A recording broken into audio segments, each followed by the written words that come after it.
Hey guys, so today on the podcast, I have a very special guest, Maggie Olsen. I'm going to have Maggie introduce herself to you, but before I do, I just want to share what we're going to be talking about today. So, we're going to be talking about the differences between an executive assistant and a chief of staff. I know many of you are very active on LinkedIn, and many of you are very curious about the chief of staff role. And so, we're going to be diving into that today. And so, Maggie, will you please introduce yourself? Tell everyone why you're the expert on the chief of staff role, and then we'll just launch into a conversation. Sure. Hi, Annie. Thanks so much for having me. I'm thrilled to be here. Let's see. I am the owner and founder of Nova Chief of Staff. Nova Chief of Staff is a premier destination for Chief of Staff development. So we've got, upwards of 250 students in our course at this point doing hands-on learning about, how to be a chief of staff. And my last corporate role was a chief of staff in for like a major telecom business. I was given the privilege of building out a whole team, 7 or 8 of us doing chief of staff work, figuring out all the roles, responsibilities, resources like templates, tools, all the things. I walked away from that role thinking, gosh, why isn't there a place we can learn this? Why can't we? There's so many project management certifications out there. There's nothing for chiefs of staff. So that's what I've been doing and building for the last few years now. And I do chief of staff consulting, coaching, and all of the things. So I'll probably stop there for an intro, but Annie, let me know if you need me to add anything else. I'm sure more will come out as we have this conversation, and I'll be sure you guys, I'm going to link to her information, like all the contact information, where to find Nova Chief of Staff in the show notes. So be sure to check that out as well. But I think the reason I was so excited to have you on, I know you came in and spoke with my group too, because there was just so much interest in the chief of staff role.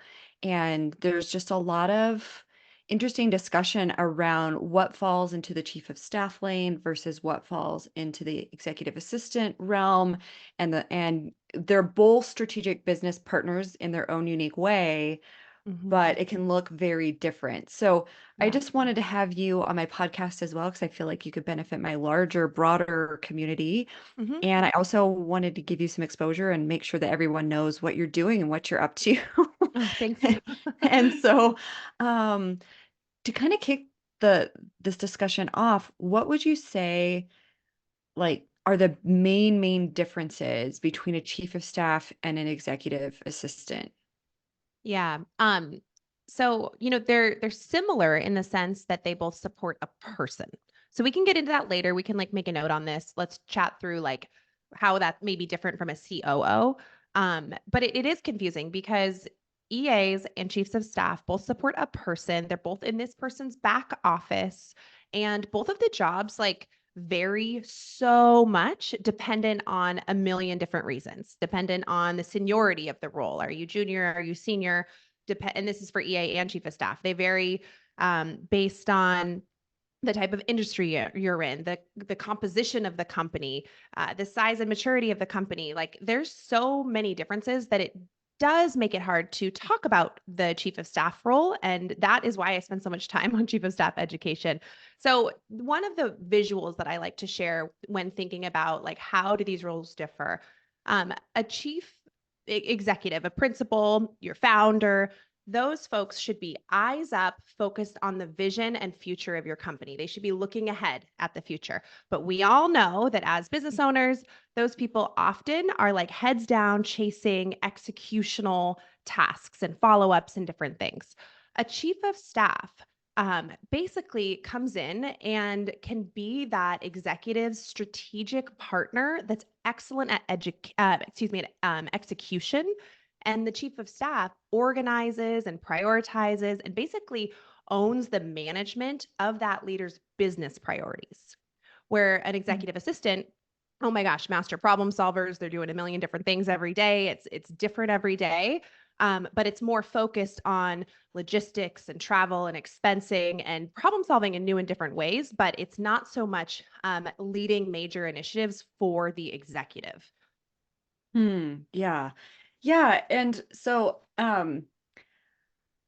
what would you say to someone who's kind of doing like a hybrid? Like it's funny, I actually have a couple gals that I'm coaching right now, and one of them was like, "Hey, I want a stepping stone to chief of staff. she's working Mhm. for a busy startup. And I'm like, you're already doing the function of a chief of Yeah. Yep. staff. Like, I think that what we need to do is kind of get you already into the headspace of being a chief of staff and Yep. also making the business case for the chief of staff role for you, and then letting go of these other parts and pieces and handing them off to a really Mhm. um astute executive assistant. And so I think even like in a startup environment where there's so many balls in the air and there's so many things going on and so many initiatives, like executive assistants do wear many hats, which was my experience as an EA over my entire career because I worked in small environments. I worked in nonprofit environments, I worked in like variety, but it was all really small businesses in small organizations. And that was the part that I loved, was like having my Mhm. hand in multiple things. Yeah. And at the same time, I understand this like desire to focus on like the strategy part for an executive, right? Mhm. So, what would you say to someone who is in a similar situation where they're like wearing multiple hats and doing all the things, and like maybe they're in a startup environment too, or in a nonprofit environment where it's just there's just so many moving parts and pieces all the time that they end up things get passed to them that they could not have foreseen. Yep. And like, what advice would you give to them in terms of their career trajectory, I guess? Yeah, and it's hard to it's even harder to differentiate the roles when they don't both exist, right? So if you're an EA listening and you're in a world where there is not a chief of staff, my guess is that some of those responsibilities do fall to you. But I never when I'm, coaching or talking to folks and they're wanting to think about that next step, I never say, well, take on both jobs, do No. double, and I know, Annie, you're like a big proponent of this either. Like, we have to evaluate the bandwidth we have. Recognition is not guaranteed. Taking on more, there's no guarantee people are going to notice. And if you are an executive assistant thinking about, okay, maybe I want to move into chief of staff work, maybe I'll just do both for a while. You're actually not going to have the space in your mind and like the strategic room Mm. to have that like added value that you're trying to offer as a chief of staff. So it's important, I think, to evaluate like exactly what you want to take on, what are you drawn to, what do you really enjoy, and maybe that's where you start in kind of your stepping stone movement from the role. But I think people who are already kind of doing both things and they're like, I don't know, am I senior EA, am I junior chief of staff? I think one good exercise could be to do an audit of what you're actually doing. So Mm. open up Excel and put everything you're doing, be pretty micro about this in, every single box, and then start categorizing those items as like logistical, tactical, and potentially chief of staff style work, which we can maybe walk through some of those things. But um, business planning and kind of major key initiatives, some strategy, the business support outside of the general kind of known items of EA support, and then focus on those gray areas that are like maybe not EA work, and also that those things that are not EA work, and try to do a little bit of an analysis on your time. That's just tactically what I usually recommend if people are like, what role am I doing? And then from there, you take that information and you have to decide what you want to do with it. So, do you want to have a conversation with your leader about up leveling? Or stay in your role, but you're adding scope and maybe you're proposing making more money. There's probably like 30 plus different titles that you can have as a chief of staff that are not chief of staff. Mm. Companies, for various reasons, do or don't use the chief of staff terminology. And that's out of our control. So if it's executive business partner, if it's special assistant to the president, if it's business planning manager, business planning director, or junior what, I mean, there's a lot of options. So I always suggest to really reflect on what you want, reflect on the needs of the business, do a little audit. Where are you spending your time? And then put a proposal together, formal or not, and sit down with your leader and just talk through what this could look like should you want to move on to the next role or just like added responsibility as a first step. Yeah, I love that. And I thank you for clarifying also that we are not saying you should do both. Yeah. Like Disclaimer. when I said that I had my hands in multiple parts of the business because I work for smaller businesses, that does not mean Right. like yes, there was a lot of strategy involved in my role for sure there was. But at the same time, I wasn't like, I'm not saying that you should break yourself or break your back or like kill yourself trying to do both roles. I think also there's kind of a level of, I don't know, it's not that it's not that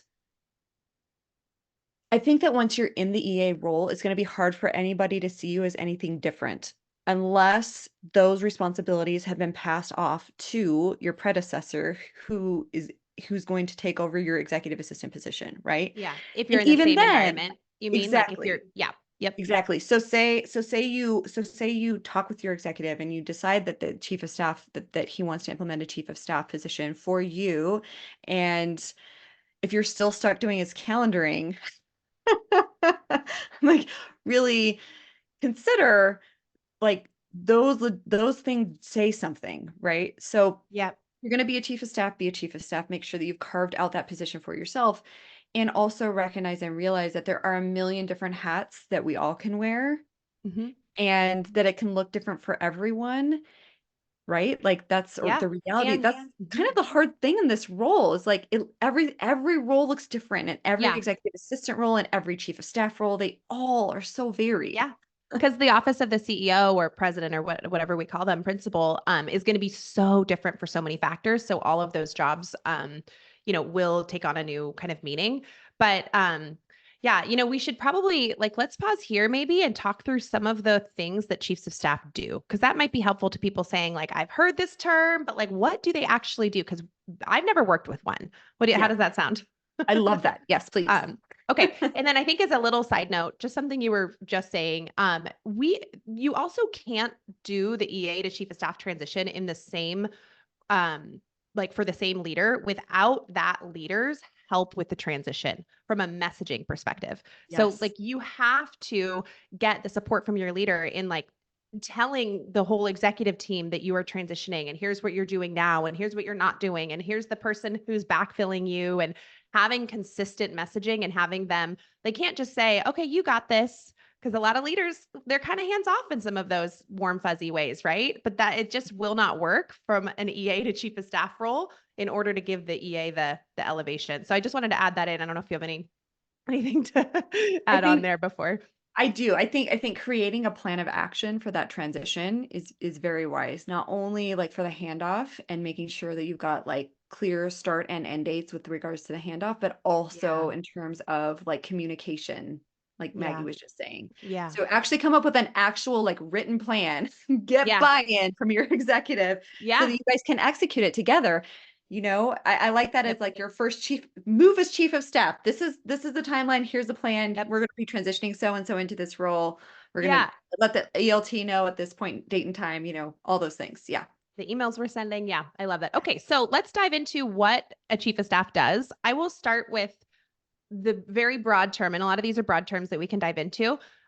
Business planning and the rhythm of business. So, funny story, when I was being hired for my first chief of staff job, I was told, oh, you're going to lead business planning and you're going to figure out the rhythm of business. I had no idea what those things were. I don't know if people listening have any idea what these things were or are, but all I heard was like, okay, you're organizing a team and you're getting people on the same page and there's a lot of meetings and like you're fixing things. So those things resonated with me, but I didn't know what business planning and rhythm of business were.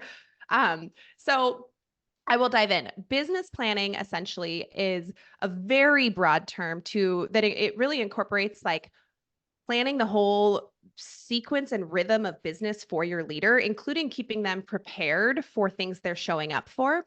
Rhythm of business kind of fits into that business planning umbrella. A rhythm of business is basically like when are people meeting and talking about what and what are the outcomes. So imagine like a slide that shows you this nice visual of all the meetings that you have that are weekly, monthly, quarterly, yearly, Imagine that this slide tells you which meetings you're looking back, like you're talking about past business, you're kind of retroing. Imagine that the slide tells you what is now, like operational things that you're working through, a product launch or systems that you're adopting, like the current business, sales performance, financials, and then future items. So which meetings do you have like at a regular cadence where you're talking about strategic planning and long-term planning and the thing happening next month?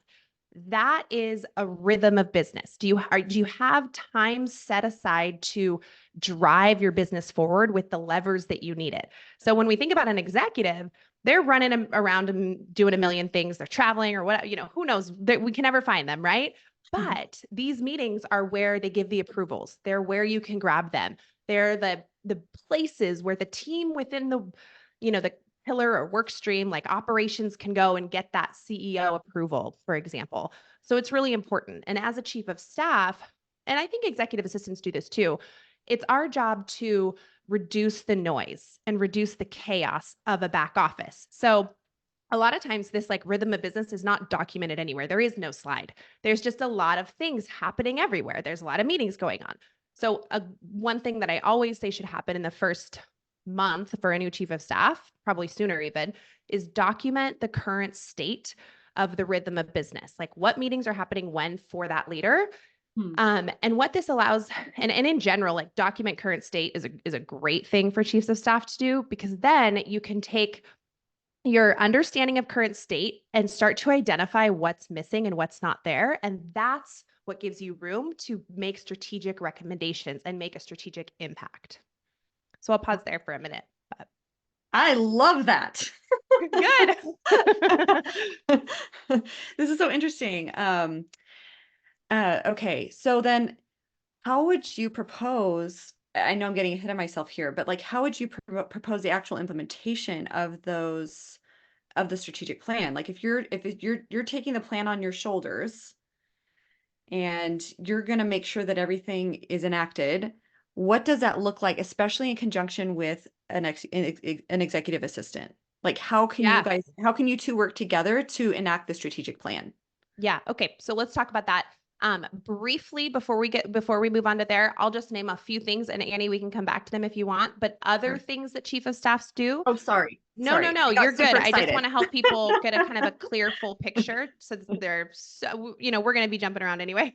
But basically, that business planning, rhythm of business, the business process and efficiency, helping solve problems and basically like create systems to make things run smoother. And then engagements and preparation. What's your leader showing up to? What should they be showing up to basically offer their thought leadership? And if they're doing things externally, how are we bringing them back internally so they can talk about that with their team and organization? And then, events and communications, ghostwriting for your leader, overseeing events at a macro level where an EA may do a lot of the planning components for sure. We don't want the leader to have to be super involved with the overseeing of the events. That's where a chief of staff would come in, and filling gaps across the board from maybe finance or employee like culture and employee relations and feedback surveys. So I just wanted to add those things because a chief of staff, like an EA, wears a lot of hats and will step into functions based on the need of the business and step out of functions when there's somebody who else is going to take them on. But in terms of working with the EA in the rhythm of business world, um, you know, we can probably talk for 10 or 20 minutes about the EA and chief of staff relationship in general. Very briefly, I always suggest that the chief of staff approaches that relationship as, very humbly and in a very curious learning mindset for the first several months before trying to change anything, because usually an EA has been there longer and is going to feel threatened, especially if there's a new chief of staff role and there's a lot of unknowns about what the chief of staff is going to do. So from the EA perspective, I always recommend approaching that relationship with a teaching mindset. Here's what I do. Here's how I do it. Knowing that there's going to be this like driven achiever type person coming in that's going to want to make an impact, but both parties like really assuming the best and knowing that the relationship is absolutely the most important. So tactically, like if the EA can give the chief of staff visibility to the leader's calendar, not edit needs, that's not necessary at all, but calendar visibility.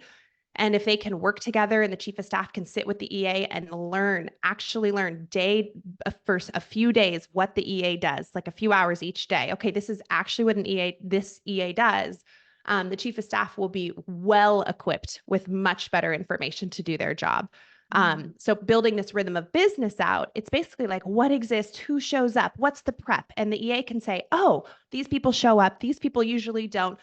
The prep's iffy. I've asked, but they're not doing it. And then the chief of staff can come in and say, okay, let's put a process together to make sure that everybody is prepared every time. And I'm going to help with that. I'm going to send this email in advance and I'm going to follow up with each of them. It's truly a partnership for anything to get done well. But they have to sit together. They have to work well together. There has to be some visibility.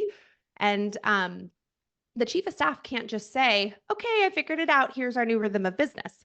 It's not going to work.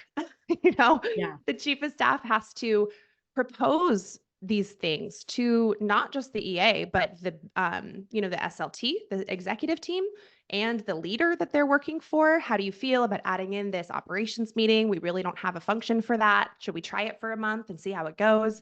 It's all about how we do these things collaboratively. So does that kind of give a couple examples to you about how they can work together? Absolutely. Yeah. Okay. Yeah. And I think that really in my mind, I picture the EA and chief of staff relationship to be really symbiotic and like really Yeah. cohesive and like you guys are the ride or die of your executive's office. Yeah. Mm-hmm.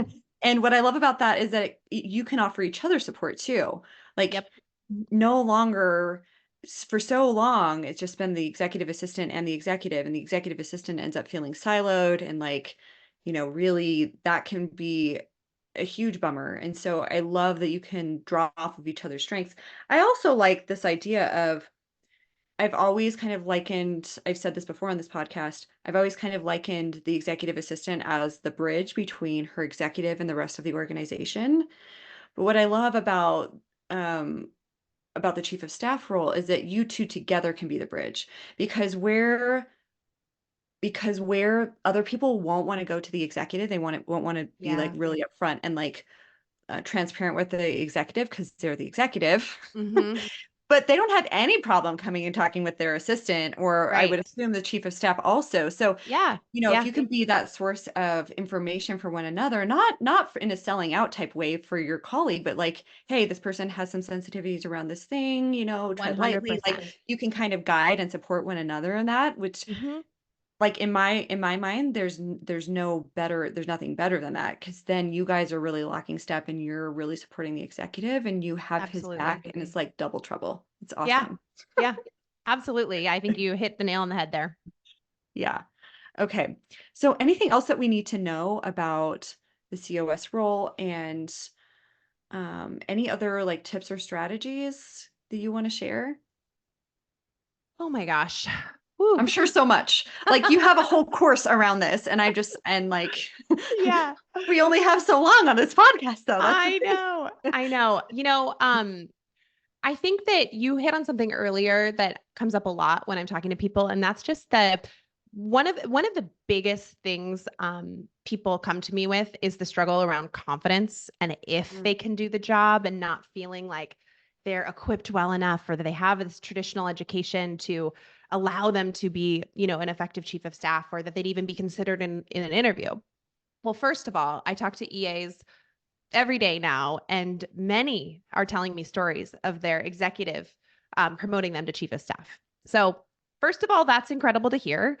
It doesn't mean that you have to go from junior EA to like a Fortune 500 chief of staff or anything like that. They're chiefs of staff, and I've touched on this a little bit already, but come in all shapes and sizes. I mean, we've got junior, we've got senior, we've got manager level, director level, pretty much like executive team level for sure in some cases. Some jobs require an MBA, some jobs require consulting background, and many do not. And the easiest way to get a new job, whether we're talking about chief of staff or anything else, is to network within your current company. And as an EA, I don't see anyone better suited to support that executive than somebody that's been working with them for years and years and years and knows their tendencies and knows what they need and knows the opportunities in the business to address. I mean, that's a Mm. huge plus up for EAs. I also, and we'll keep chatting a little bit about this, the confidence component, but there's just no reason, and I've heard this growing up, but there's no reason why we have to hear or believe that EAs, are stuck in assistant roles. There's no reason why an executive assistant would be stuck in a role and a project manager or somebody else wouldn't be. It's anybody can change roles at any time. I think there's this thing about like, oh, I see someone as a support person or something like that. And I truly believe that by building the skills, and for me, like one of the reasons I created this course, by giving people hands-on practice doing things, that drives confidence. Because then you can say, I've done this before. Here's how I would approach the situation. Here's where I would start. And pretty much like, I talk to my students constantly, and the people who walk out of the chief of staff certification course, many people are like, the best thing I got from this course is the confidence and validation that I can do this job. And Yes. oh, also I'm already doing some of it. So, Yes. it's really cool to see that. And I just want to share because I know that the confidence component is a huge piece. Yeah. So I don't know, Annie, I'm sure you hear the same thing constantly in your coaching. 100% I do. And actually, um, the confidence is the missing piece because we often limit ourselves, and our self-belief is really the thing that holds us back from accomplishing any role that we want, Yeah. including moving on to any, like you mentioned, any role. Yeah. So it is fascinating to me. I've coached a lot of people now, and I've actually coached people out of the role. I've coached people into artists and like Mhm. creatives and into more like into every role imaginable, really. But I love that.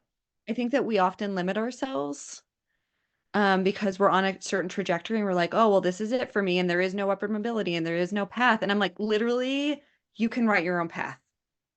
Yeah. And I that's what love I that. love about these roles is that Mhm.